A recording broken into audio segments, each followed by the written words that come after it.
All right, we're back in it. Long play listening party.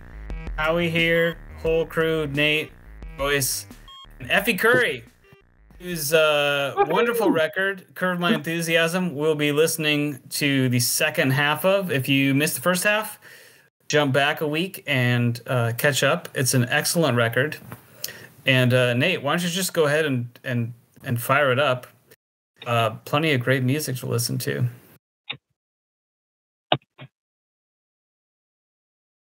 Oops.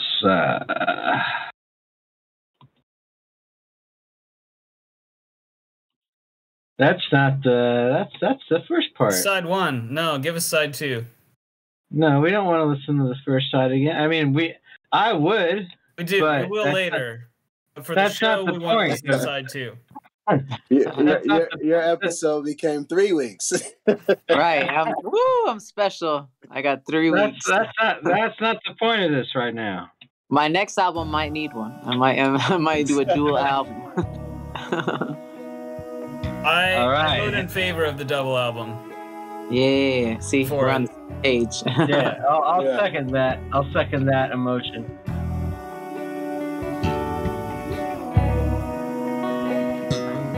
Nice. Live band again? Yeah. Oh, this definitely. Take a sip of the finest Love this shit. wine after being down. Take a hit of that blue dream. This that Cali green. There we go. Trying to set the mood. Baby, play that groove. Where's my hit of you? I'm already high. I wanna get higher, higher, higher, higher, higher. Off of you.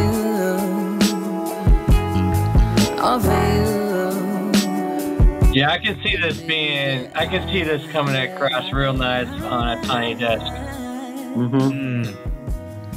Of you. What to do?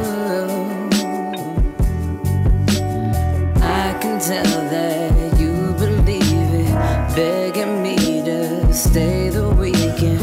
Lately feels like I've been tweaking. Rush is crazy, what is this feeling? Feeling this fire. So what's the story behind this song? Man, the song. Wait a minute, hold on. No. Yeah, this song. I mean, it is what it is. I mean, you can hear it's just about that being with that special person who it's like the vibes is just right. I say in the verse later, like a little red, a little green, a little love your love. So it's just one of those perfect nights out with the person that makes you feel high. You know what I'm saying? Like without. So whatever your vice is, this song is for you. Everybody says this is their favorite smoker song for me. For obvious reasons. Take a little. This is a vibey track, but yeah, that's all it is.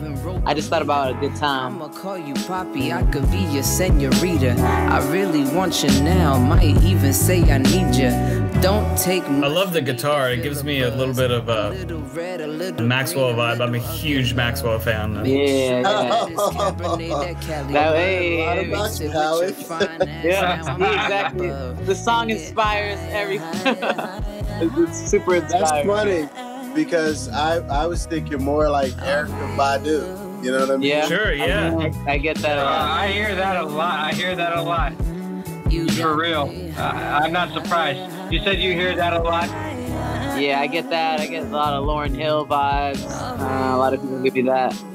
Those are all good names to be associated with. I would not mad at that. Yeah. Like, people get mad when they get compared to artists. I'm like, are you kidding me? Like, someone thought I was Erykah Badu-ish. I'll take it. I'll take it. All day. Yeah.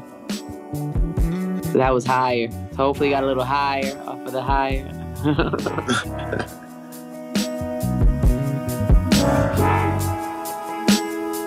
Yeah, Tim killed that guitar on this. He's just phenom.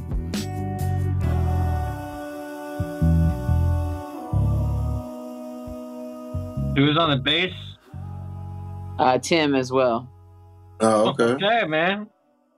What's up, Tim? Seriously, he's I'm super blessed What's to up, call him, Tim? my producer. He's a prodigy. Like yeah. He told me he used to play guitar for like 12, 13 hours a day since he was like 12 years old. So crazy. That might do it. This is that song that I had been listening to. That might work out for you. Marvin Gaye and Al Green all day. I just wanted to bring back simplicity in songs. So did you request a track like this, or is this a track that just showed up for you? No, this was in a bunch of beats some loops they had given me. Oh, wow, okay. And it was like a 10 or 15 second loop that I had. And I was a lot of my songs at that time too were written. I like to drive and write. Like I'll just play a beat or whatever. If it's a beat, I like to drive and play in the car. And I had been listening to a lot of Marvin Gaye, Al Green, and I was like, I really want a song that's like a sweet love song, like that's really simple. The words aren't overthought. Because if you listen to a lot of those older records, like they're saying some really simple lines. And I feel like people overthink songwriting sometimes. And it's more how you sing it, so it's like that feel. So I heard this loop and I was like, we need this. This is the track for this. And I wrote it just like that, went in the studio, sang it that night. It has that's funny that those are your inspirations, because it has like an MJ vibe, you know what I mean? Oh yeah, a lot of people say that too. Yeah. Not that I wrote it of Michael Jackson, but like that. Right.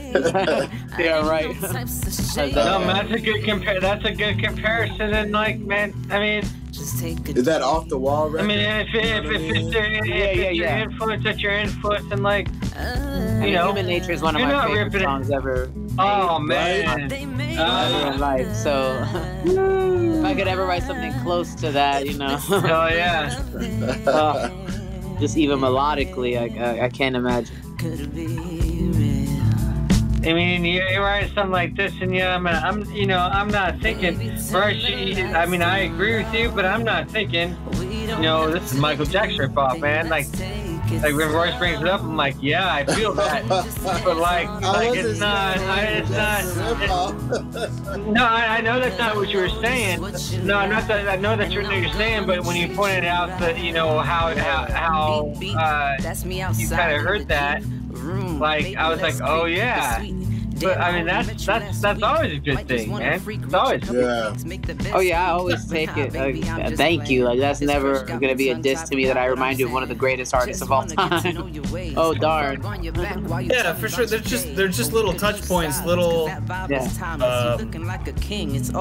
references to artists we all love. So yeah, and it's always cool to me too that I get my voice is very different, even my speaking voice, and especially my singing voice. I've had some people listen to this record and didn't know like I was a woman. Like that's and like at first for some people, if you're insecure, that might be weird, but that's to me it makes it cooler. Like someone could listen to one track from this and not know who it's for, what it's for. It could be for anybody or everybody.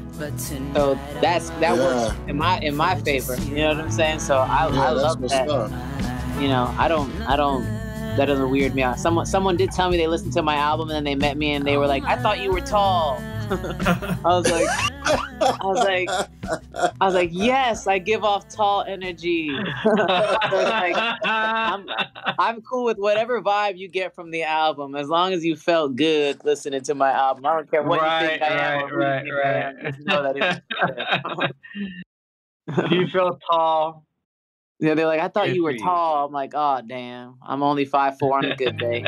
You sing tall. But I'm glad my music gives me tall energy. Sing tall. Yeah, exactly. Just put that shit on a t-shirt. Right. For real. Yeah, it's like for real. That's a million songs. Some days it doesn't make sense. It's loud and clear. This is very Michael Jackson to me, like 80s Michael Jackson. Ain't worth it. It's part of the plan. Cause you could run from the pain, but that won't stop the rain. Please don't fall for the game. Someday, oh, someday.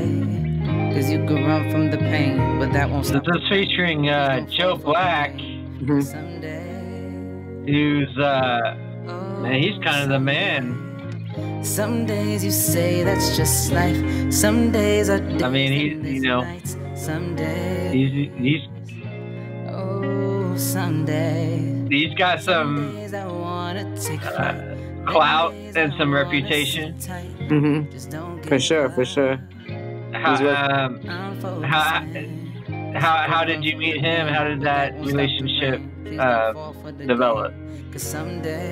He actually saw me perform. When I first hit the Kansas City music scene, I didn't know anybody. So I thought, I'm going to go old school on this. I'm just going to hit up every open mic in the city possible.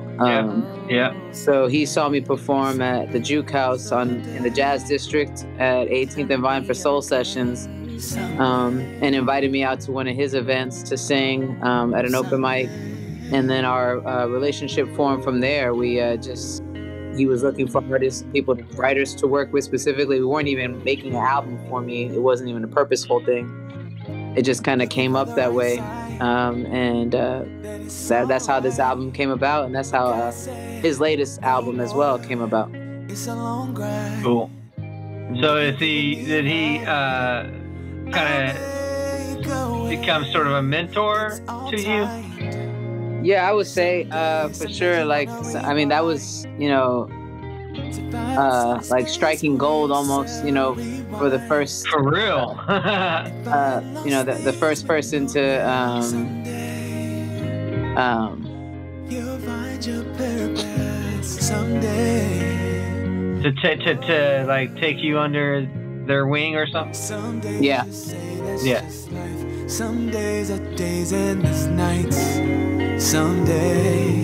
Yeah, that was the first person that kind of took me under, and him and Tim, it really helped form the artist that I am now. Was, people will tell you just 5 years ago, the person you see performing on stage is not the Effie you knew back then. I was very shy, and the idea of like getting on a stage and holding a microphone in front of a bunch of people would have terrified me 5 years ago.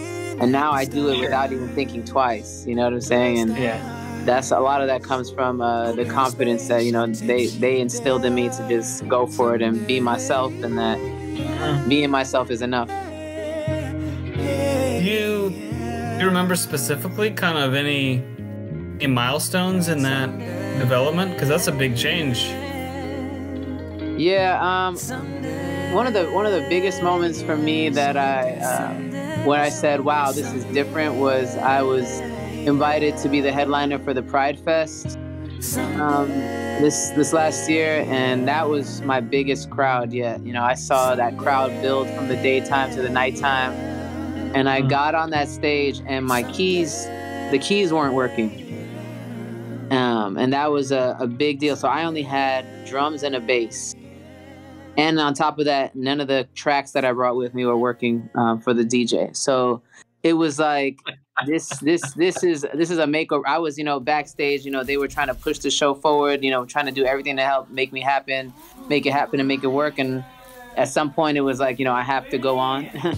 And I went out, and it was just one of those moments where, one, it was wild to see that many people start singing along to my song. The first song I sang along to, Higher, and I heard people singing it from the beginning. I have video of like, a crowd. I'm talking about a crowd from way back, like huge in this park, singing my songs. And up there, I felt so good. I felt natural. You know what I'm saying? Like, as soon as I got started, I didn't even care that I didn't have keys. And to be honest, the audience didn't even care. We just vibed all the tracks that I did. And that was the one moment where I was like, I'm supposed to do this. Like, this is what I want to do. And not just because it felt good to have people sing my songs, but because I was like, that was one of the moments I had to trust that my artistry was enough, and that that even if I had to go out there and do it a cappella, I was gonna have to do it. You know what I'm saying? Yeah.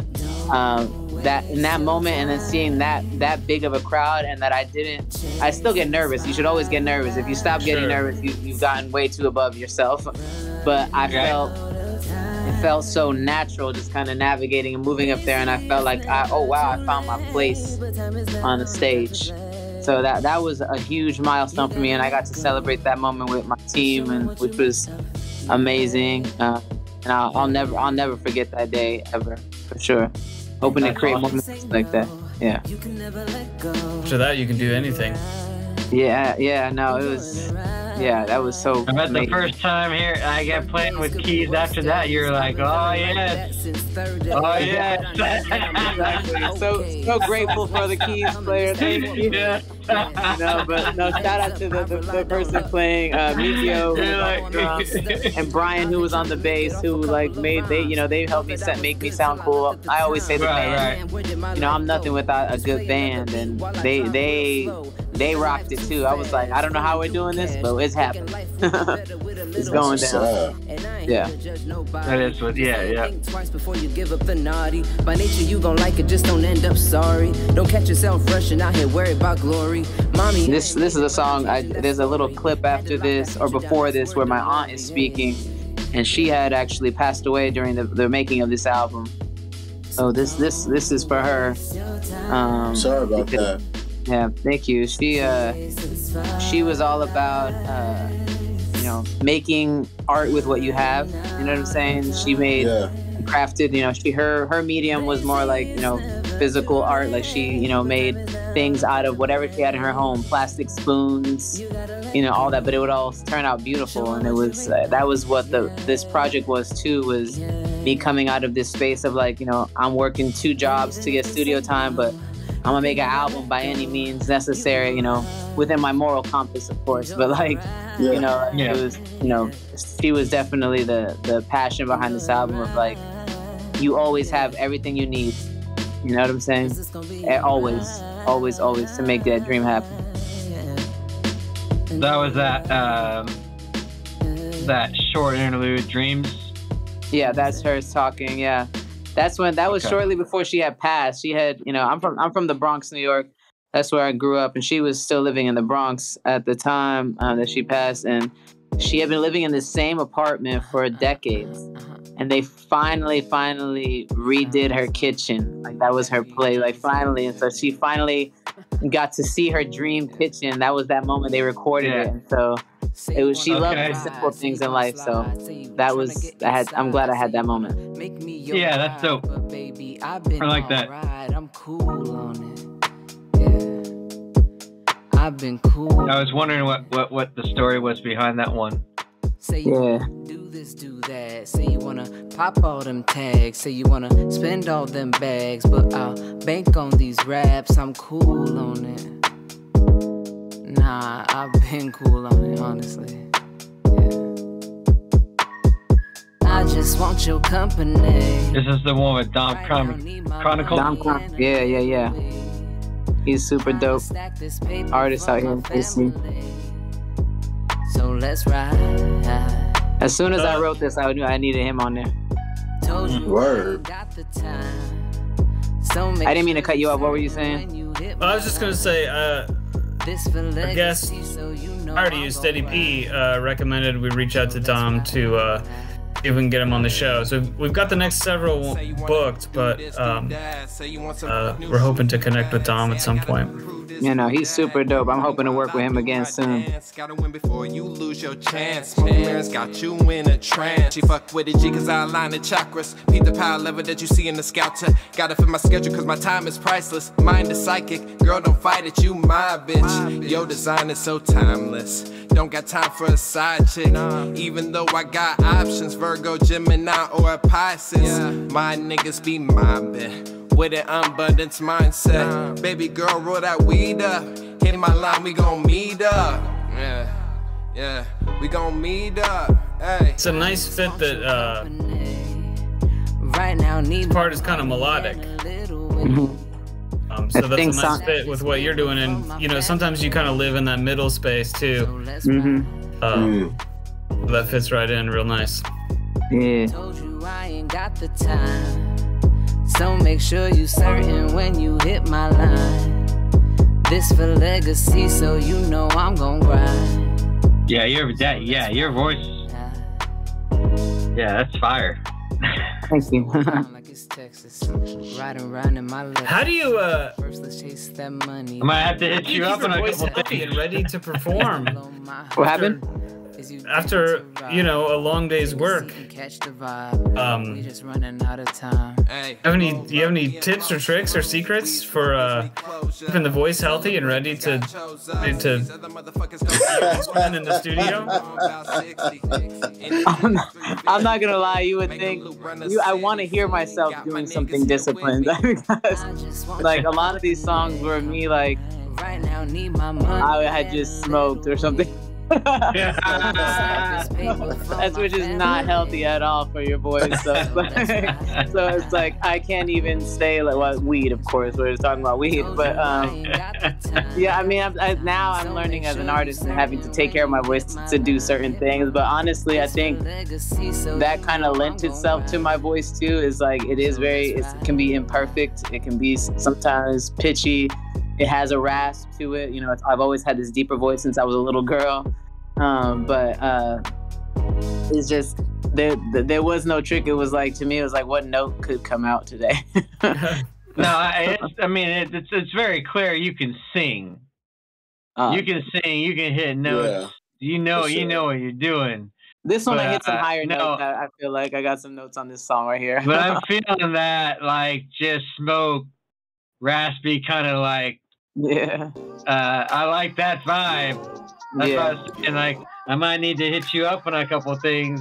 For sure. Let me know. Royce and I got a couple of things we work up.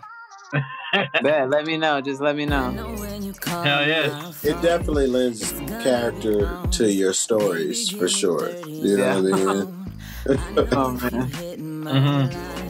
You won't waste my time, even if I'm working late nights. Cause you're the one that understands that I don't always want a man, but sometimes I just want you there. So tell me how the lyrics for this went down. I was having a conversation with people about like women shooting their shot. And like at the time in my life I was being very bold. And F. Curry was shooting a lot of shots. Were they all threes? No. Did they all go in? No. No, some of them went in, and then I was like, I regretted taking the shot. I was like, oh my god, that is not a good shot to take. But no, that's what it was. I wanted it to be a track about like, there's so many, tracks about women either turning down men or like men going after women, and I wanted there to be a track to be about women like, kind of approaching dating sometimes the way guys are, just super laid back and chill about it. Let's have a good time. Let me take you out, have a good time. Not trying to, make you my husband tomorrow. I'm in the studio late at night. That's another reason this song is talking about. I need somebody that can understand that I might be in the studio till 4 a.m. and not many guys. I gotta do me. Yeah. Not many guys for real. They understand my life. When it comes to dating, they're like, you're where all the time. On top of that, I think that can be universal. That can be universally applied. Yeah. That's very common.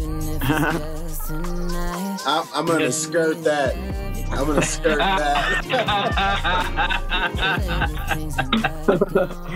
Oh man.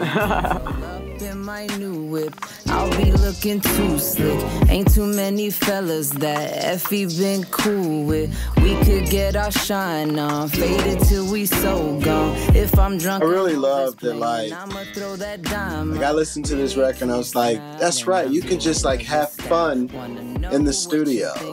Yeah. Like I forgot you could do that. You know what I mean? Yeah. Like, music has become so transactional lately. Like I remember when I first started trying to, like, I would read reach out to a bunch of artists, you know, when I was just starting, and it would always be like, you know, send me an email with beats, and then I'm like, does no one want to get together in the studio and vibe out anymore? Like, is that not a thing? Like, how can I get a vibe through an email? I'm not gonna meet you at your grandma's basement. What? Yeah, you'd be surprised how many guys are like, don't want to meet me at the studio. I'm like, relax, I'm not gonna have you rap on the first date. You know? It's okay. I won't make you freestyle. Just don't make me do it either. Or sing for you. Please don't ask me to sing for you. Yeah.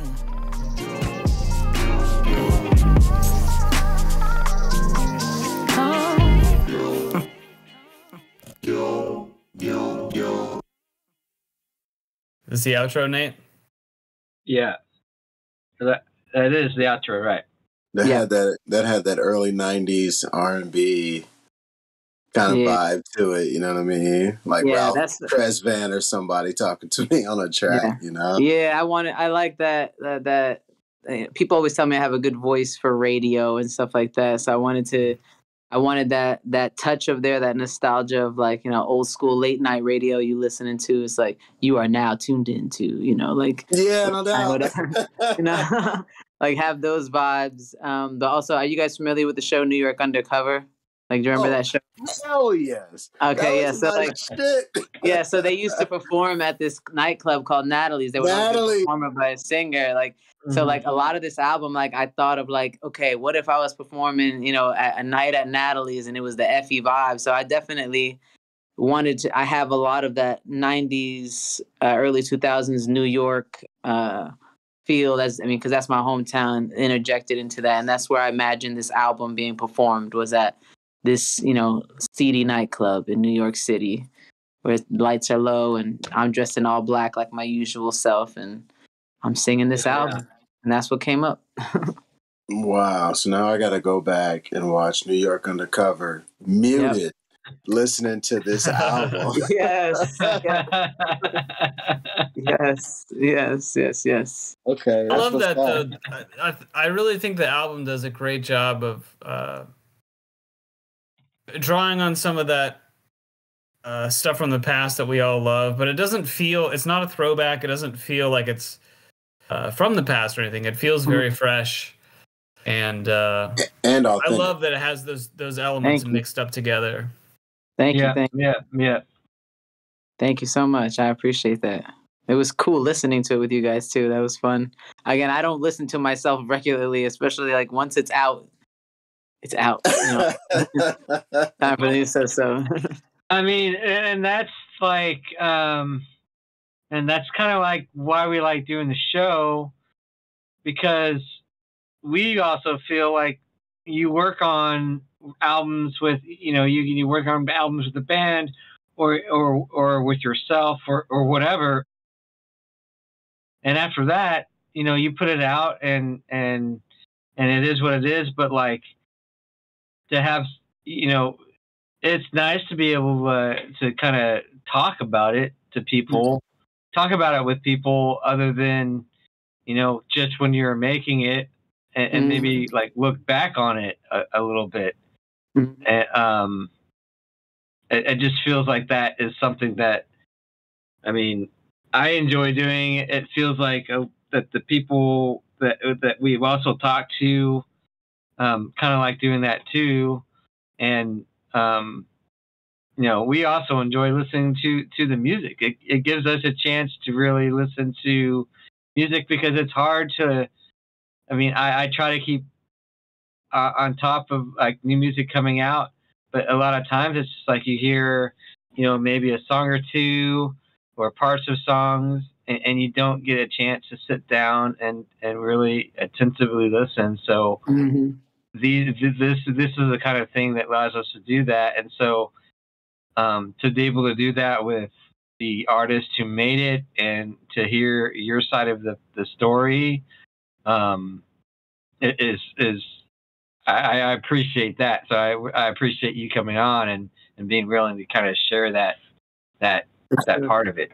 Yeah, and I appreciate that, because it definitely gives artists like myself hope, who I like to put a body of work out and know that it's digested that way. If people don't digest albums that way anymore, they just kind of the single and they're done. And if they like it, then they might listen to a track or two. Like, I don't know if you guys have ever been in the car with someone who like listens to an album for the first time and puts shuffle on. Like, who does that? Like, like what? I've seen that done way too more commonly lately, and I'm like, I can't. You don't want to hit play at the beginning and see how it goes, no? Like, so this is definitely cool to me to see that people still listen to music in that kind of way, where they want to listen to a whole thing, and see what you got to say. Yeah, and I mean, I for that platform. Yeah, of course. I'm sure sequencing is a thing for a lot of people. Those are nights in the studio you fight on the board of sequencing. That's what happened with my album. Right. Yeah. But I mean but the concept of like a cohesive album, sometimes I think there's plenty of people that are doing that, but there's also just seems like the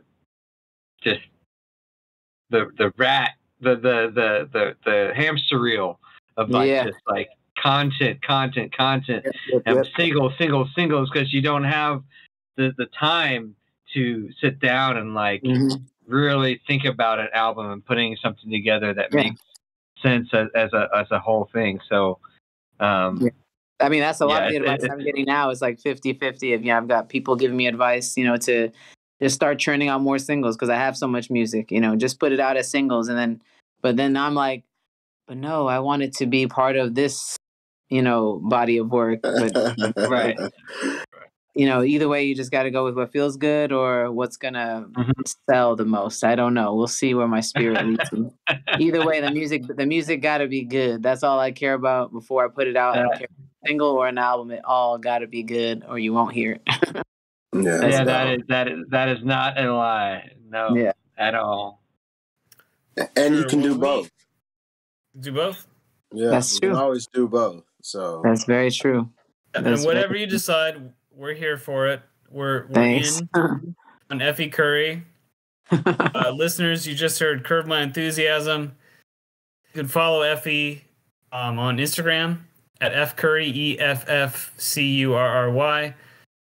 Links to all her music in the show notes and, of course, on our Instagram. Effie, thanks so much for coming on the show. We know you've had a long day. You've had a long week.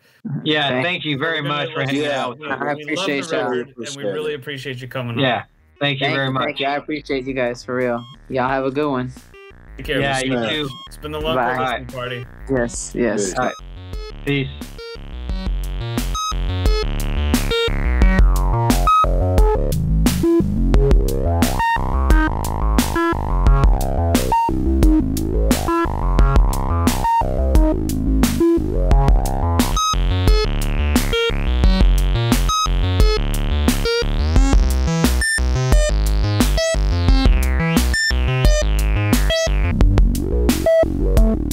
Thank you.